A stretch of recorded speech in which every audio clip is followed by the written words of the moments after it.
Hi అండి, welcome to crazy recipes. నేను మీ మాదిరిని.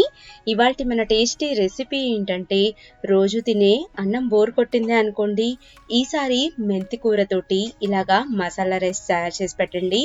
ఇంట్లో అందరూ కూడా చాలా అంటే చాలా ఇష్టంగా తింటారు. దీన్ని తయారు చేసుకోవడానికి కూడా కేవలం 5 నిమిషాలు పడుతుంది. ముందుగా మనం వెడల్పాటి బాండీలోకి ఒక 2 స్పూన్లు నేతిని యాడ్ చేసుకోండి. నెయ్యి ఫ్లేవర్ తోటి ఈ రెసిపీ చాలా బాగుంటుంది. అలాగే ఈ నెయ్యంతా కూడా కరిగాక దీంట్లోకి ఒక 4 స్పూన్లు నూనెను కూడా యాడ్ చేయండి. ఎప్పుడు కూడా నేతి ఒక్కదాంతోటి మనం ఏ రెసిపీకి కూడా చేయకూడదండి.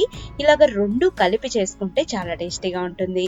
తర్వాత దీంట్లోకి 1 కప్పు జీడిపప్పుల్ని ఇలాగా చిన్న చిన్న ముక్కలుగా కట్ చేసుకొని అన్ని వైపులకి తిప్పుకుంటూ లైట్ గోల్డెన్ కలర్ అయ్యేదాకా ఫ్రై చేసుకోవాలి.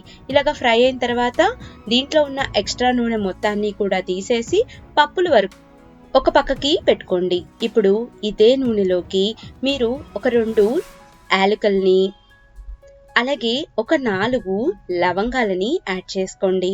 అలాగే ఒక చిన్న దాల్చిన చెక్క ముక్కను కూడా వేసుకోండి. తర్వాత దీంట్లోకి సన్నగా తరిగిన ఒక 2 ఉల్లిపాయలని యాడ్ చేయండి. పెద్దదైతే ఒకటి యాడ్ చేసుకోండి, చిన్నవైతే ఒక 2 ఉల్లిపాయల దాకా వేసుకొని ఇదంతా కూడా ఇలాగ బాగా కలిసేలాగా కలుపుకొని ఉల్లిపాయ అంతా కూడా సాఫ్ట్ అయ్యేదాకా ఫ్రై చేసుకోవాలి. ఉల్లిపాయ వేగటానికి ఎక్కువ టైం ఏం పట్టదండి.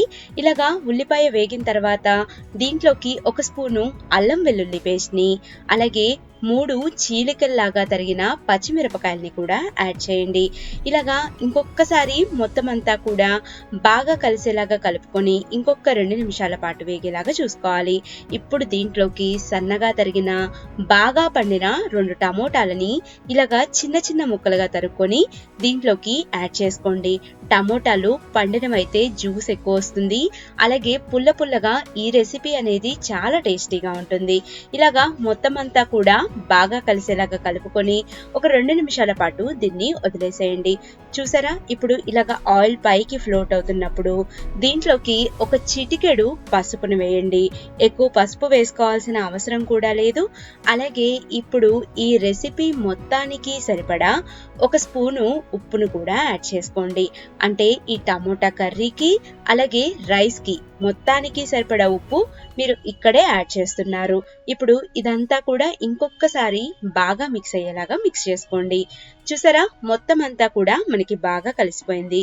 ఇప్పుడు దీంట్లోకి ఫ్రెష్గా ఉన్న ఒక 2 కప్పులు మెంతుకూరని తీసుకోండి.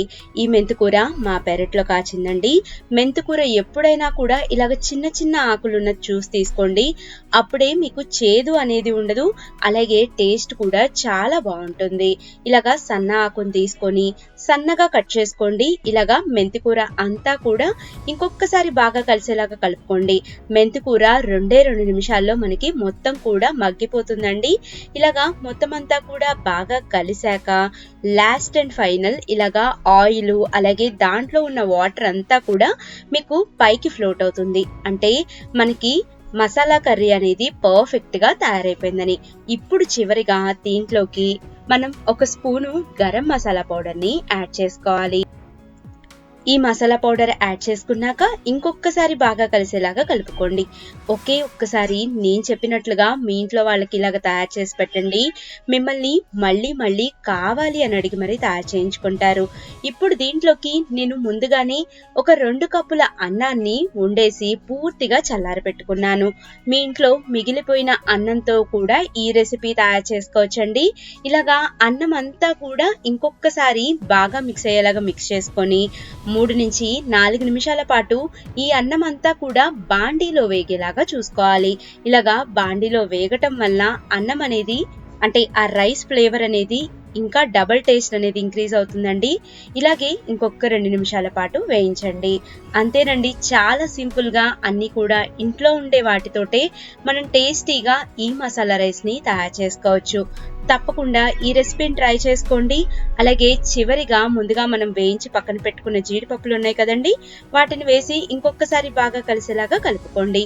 నా వీడియో మీకు నచ్చిందని అనుకుంటున్నాను. అయితే ఒక లైక్ చేయండి. మీ ఫ్రెండ్స్ తోటి ఫ్యామిలీ మెంబర్స్ తోటి కూడా షేర్ చేయండి. ఇలాంటి మరిన్ని లేటెస్ట్ వీడియోస్ కోసం క్రేజీ రెసిపీస్ ని సబ్స్క్రైబ్ చేయండి.